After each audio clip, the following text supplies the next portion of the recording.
Hello मेरे प्यारे छात्र, चलिए आज हम लोग चलते हैं कुछ महत्वपूर्ण ऑब्जेक्टिव प्रश्न देखेंगे। ऑब्जेक्टिव प्रश्न जो है VVI है और ये प्रश्न कई बार परीक्षाओं में पूछे गए हैं, तो मैं चाहूँगा कि ये वीडियो अंत तक ज़रूर देखें। चलिए पहला प्रश्न है, देखिए यहाँ 29 नंबर आप देख रहे हैं, 29। इसके पहले 28 प्रश्नों की हल कर दिया गया है, 28 प्रश्नों का हल कर दिया गया है। अब 29 से हम लोग फिर शुरू कर रहे हैं। चलिए पहला प्रश्न है, एक द्विघात बहुपद के मूलों के योगफल तथा गुणनफल क्रमशः 2 तथा 15 है, द्विघात बहुपद होगा। देखिए योगफल जो होता है मेरे दोस्त, तो योगफल होता है दो संयुग्मों का योगफल होता है, यानी दो मूल, जैसे अल्फा प्लस बीटा, तो ये हो गया आपका -b/a होता है ना। तो आपका अल्फा प्लस बीटा बराबर यहाँ 2 दिया है। फिर कहता है गुणनफल, यहाँ 2 टर्म में, एक योगफल है एक गुणनफल है। तो योगफल हो जाएगा आपका क्या 2 और गुणनफल हो जाएगा आपका यहाँ हो जाएगा 15। ठीक है, तो इस पर जरूर ध्यान देना है। तो आपका अल्फा इंटू बीटा बराबर क्या हो जाएगा, आपका 15 हो जाएगा। और समीकरण बनाना है तो फॉर्मूला क्या हो जाता है, x² into alpha plus beta, x plus alpha into beta हो जाता है, होता है ना। तो है तो अपने जगह पर रहेगा x², और यहाँ क्या आ जाएगा आपका 2x आ जाएगा, अब प्लस 15 हो जाएगा। ठीक है, इतना आपका सही उत्तर हो जाएगा। चलिए अब देखिए x² माइनस 2x प्लस 15 कहाँ है, तो आपका C नंबर सही है। ठीक है, C नंबर ये माइनस है आपका, ये C नंबर सही होगा। फिर अगला प्रश्न है 5, 3, 7, 6, 4, 2, 1 की माध्यिका बताइए। तो इस प्रकार के प्रश्न में आप पहले उसको आरोही क्रम में सजा लीजिए। तो आरोही क्रम में सजाइएगा तो हो जाएगा, आप देख लीजिए, 1 हो जाएगा, 2 हो जाएगा, 3 हो जाएगा। देखिए 1, 2, 3, तब 4 लिखिए, तब 5 लिखिए, 6 है तो 6 है और 7 है। देखिए 1, 2, 3, 4, 5, 6, 7 को है, 1, 2, 3, 4, 5, 6, 7 हुआ, 7 तक। अब इसमें माध्यिका निकलना है, तो आरोही क्रम में सजा लिए। अब ये पूरा परीक्षणों की संख्या हो जाएगा आपका n प्लस 1/2 ले लीजिए। तो ये हो जाएगा 7 प्लस 1 बट्टा में 2, यानी 8/2, यानी 4 आएगा ना बाबू। जब 4 आ जाएगा तो चौथा इसका क्रम संख्या आपका माध्यिका होगा इसका। तो अब देख लो 1, 2, 3, 4 ये आ गया, 4 आया, तो इसका सही उत्तर क्या हो जाएगा, आपका 4 हो जाएगा। समझे ना, 4 हो जाएगा। अब चलिए अब प्रश्न संख्या आप 31 देखिए। 30 तो आपने देखा। यदि किसी वृत्त की परिधि और क्षेत्रफल समान हो तो वृत्त की त्रिज्या होगी। ध्यान दीजिएगा, यदि किसी वृत्त की परिधि और वृत्त के क्षेत्रफल समान हो तो वृत्त की त्रिज्या होगी। तो अब देखिए, यदि त्रिज्या यहाँ कहा है, ध्यान दीजिएगा, परिधि, तो वृत्त का परिधि क्या होता है 2πr, और क्षेत्रफल क्या होता है πr²। कहता है दोनों समान हो तो अब त्रिज्या क्या होगी। तो यहाँ क्या करिए, 2r कर दीजिए, यहाँ πr करिए। तो एक बार निकालना है तो 2πr, अब बट्टा में हो जाएगा πr, एक बार ये आकर भागा लग जाएगा तो इससे कट जाएगा, यानी 2 बचेगा, यानी r बराबर आपका 2 बच गया। सही उत्तर आपका ये हो जाएगा, A नंबर हो जाएगा। सही उत्तर A नंबर हो जाएगा। उसके बाद है आपके पास प्रश्न संख्या 33 है कि 2 sin 38 cos 52 का मान बताइए। देखिए 2 sin जो आप देख रहे हैं, 2 sin 38 बटा क्या है 52 है, cos 52 है। तो इन दोनों में से किसी एक को चेंज कर दीजिए, ये दोनों में से किसी एक को चेंज कर दीजिएगा, आपका सही उत्तर आ जाएगा। जैसे मान लीजिए कि 2 sin 38 है और नीचे कर देते हैं कॉस कर देते हैं 90 और माइनस 38। देखिए और 90 में से जब हम 38 घटाएंगे तो मेरा कितना आ जाएगा, cos 52 आ जाएगा। लेकिन फार्मूला की दृष्टि से हो जाता है 2 sin 38 और बट्टा हो जाएगा cos 90 माइनस थीटा, तो यहाँ हो जाएगा sin 38। ठीक है, तो ये कट जाएगा, आपका हो जाएगा आपका 2। ठीक है, तो 2 हो जाएगा, तो आपका सही उत्तर हो जाएगा। इसमें देख लीजिए 2 आया होगा, ये आपका सही उत्तर हो जाएगा। ठीक है, 2 होगा, ये नहीं है सेक स्क्वायर नहीं है, कौशिक नहीं है, ये कटा हुआ है। ठीक है, तो आपका सही उत्तर हो गया। अब चलिए, अब लिखा है 1 + 10 स्क्वायर थीटा के बराबर होता है। तो ध्यान दीजिएगा 1 + थीटा, यहाँ ध्यान दीजिएगा 1 + 10 स्क्वायर थीटा बराबर होता है सेक स्क्वायर थीटा। समझे ना, इतना का मान ये होता है। तो इसमें देख लीजिए कौन है, तो आपका ये सही है, ऑप्शन नंबर ए। फिर कहा है 2 या 2 से अधिक अभाज्य संख्याओं का मौसक क्या होगा। 2 या 2 से अधिक अभाज्य संख्याओं का मौसक क्या होगा।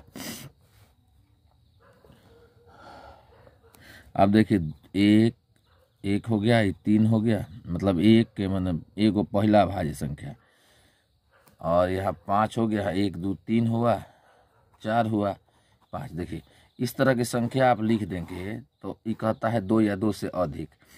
तो 2 लीजिएगा तब भी एक ही मिलेगा, और 3 लीजिएगा तभी एक ही मिलेगा, और 2 से अधिक लीजिएगा तो एक ही मिलेगा। देखिए अभाज्य संख्या जो होता है ना, एक दूसरे से कोई कटता नहीं है, कैंसिल नहीं होता, किसी में किसी से भाग पूर्ण रूप से नहीं लगता है।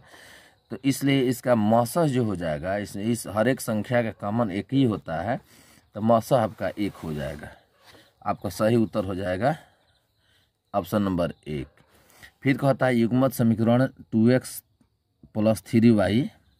ठीक है, जो समीकरण दिया है यहाँ उसमें दिया है युगपत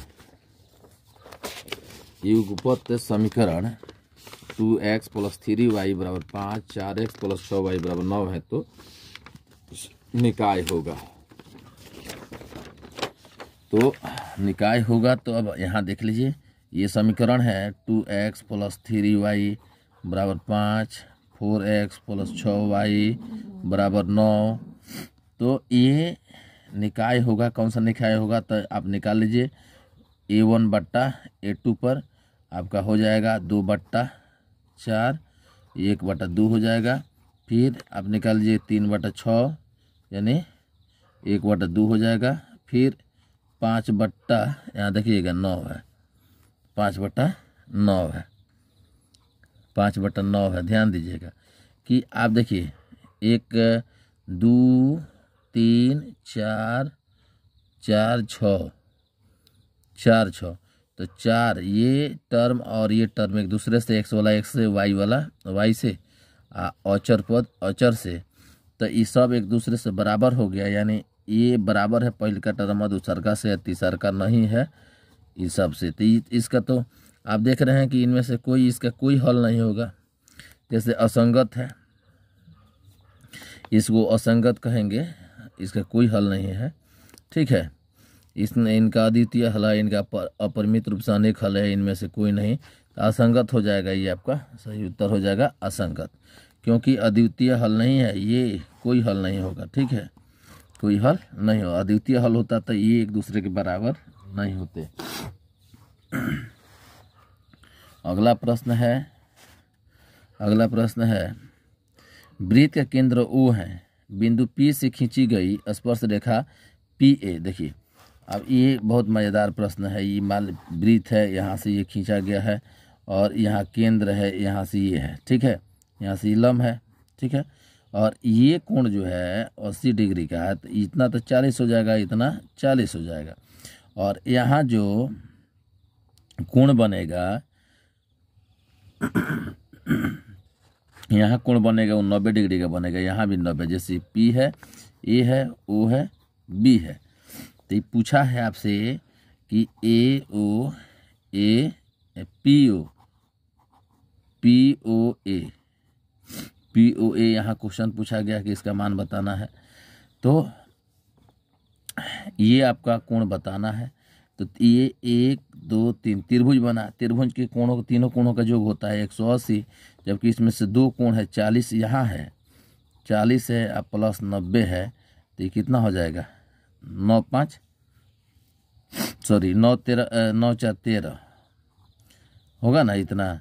तो 180 में से आप घटा दीजिएगा 180 में से, तो ये हो जाएगा कितना 50 हो जाएगा। सही उत्तर आपका क्या हो जाएगा 50 हो जाएगा। सही उत्तर 50 हो जाएगा। चलिए आप देखिए, ये कहता है बिंदु -8 6 किस चतुर्थांश में स्थित है। देखिए चतुर्थांश बना लीजिए ऐसा, ठीक है। ये x हुआ, x डैश हुआ, y हुआ, y डैश हुआ। तो ये प्रथम चतुर्थांश से दोनों प्लस में होता है। ये होता है आपका माइनस प्लस होता है, ये माइनस माइनस, ये प्लस माइनस होता है, क्योंकि ये आपका धनात्मक रेखा है, ये धनात्मक रेखा है, ये और ये ऋणात्मक रेखा है, ठीक है। तो पहले x तब y, तो ऋणात्मक और तब ये। तो आप देखिए पहले है ये, पहले क्या है इसमें, पहले माइनस है और तब प्लस है। ये इस ऐसे प्रश्न में आप सिंबल साइन चेक करिए, साइन क्या है। तो यदि पहले आता है माइनस प्लस तो द्वितीय में है, दोनों में प्लस आता है तो प्रथम है, दोनों में माइनस आता है तो तृतीय में है, और ये क्या हो जाएगा दोनों संख्या में प्लस और माइनस आता है तो चतुर्थ में है। तो अभी आपका ये होगा पहले माइनस है तब प्लस है, पहले माइनस है तब प्लस है, तो आपका द्वितीय में हो जाएगा। आपका सही उत्तर ये हो जाएगा, ठीक है। अब आगे चलिए, के किस मान के लिए समीकरण इतना और इतना संपाती होंगे। x + 2y = 7। देखिए बहुत मज़ेदार प्रश्न है यहाँ देखिए, x + 2y = 7, एगो है 2x + ky = 14। कहा है संपाती है, संपाती है। तो याद रखिए यहाँ हो जाएगा आपका 1/2 कर दीजिए, अब बराबर कर दीजिएगा यहाँ से ऐसे, 2 बट्टा बराबर नहीं है, ये संपाती के रूप में आता है ये। तो यहाँ से 2 दूना 4 4, ठीक है। तो यहाँ से आपका 2 दूना 4 हो जाएगा ना, ये के बराबर 4 हो जाएगा। आपका सही उत्तर ये हो जाएगा, ठीक है। अब कुछ प्रश्न है आपका जो आप देख रहे हैं यहाँ, बिंदु 2 3 4 1 के बीच की दूरी बताइए। तो 2 3 और 4 1, देखिए 2 3 4 1 के बीच की दूरी बताना है। तो 4 - 2 का स्क्वायर कर देंगे, प्लस 1 - 3 का स्क्वायर कर देंगे, और ऊपर रूट है, दूरी आप ज्ञात करेंगे, दूरी का फॉर्मूला है। और इस पर क्या करेंगे, आप पहले से भी जानते हैं इस फॉर्मूला को। ये जितने प्रश्न ऑब्जेक्टिव आपको बताए जा रहे हैं सब परीक्षाओं में पूछे गए हैं, और ये सब प्रीवियस प्रश्न है, प्रीवियस क्वेश्चन है। तो यहाँ 2 का स्क्वायर हो जाएगा, यहाँ प्लस माइनस में 2 का स्क्वायर हो जाएगा, तो बचेगा कितना, यहाँ हो जाएगा आपका 4, और यहाँ भी 4, यानी हो जाएगा रूट में 8, इसे हो जाएगा 2√2, ठीक है। तो आपका इतना जहाँ आया होगा वो आपका सही उत्तर होगा। तो चलिए आप देखिए, आपका ए नंबर है, और किसी बिंदु की y अक्ष से दूरी उस बिंदु का कहलाता है, कोटि कहलाएगा बाबू। 2 समरूप त्रिभुजों की भुजाएं क्रमशः इतना है, देख लो 2 समरूप त्रिभुजों की भुजाएं इतना है के अनुपात है। तो इन त्रिभुजों के क्षेत्रफल देखिए, भुजा यदि दिया है और क्षेत्रफल पूछा है तो इन्हीं को आप वर्ग कर दीजिए। आज यदि क्षेत्रफल दिया है और भुजा पूछा है तो उसी को वर्गमूल कर दीजिए।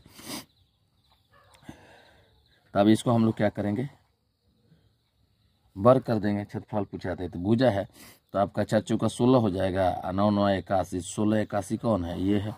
तो आपका ये सही उत्तर हो जाएगा, ये हो जाएगा सही उत्तर। चलिए इस चैनल को सब्सक्राइब, लाइक और शेयर करिए।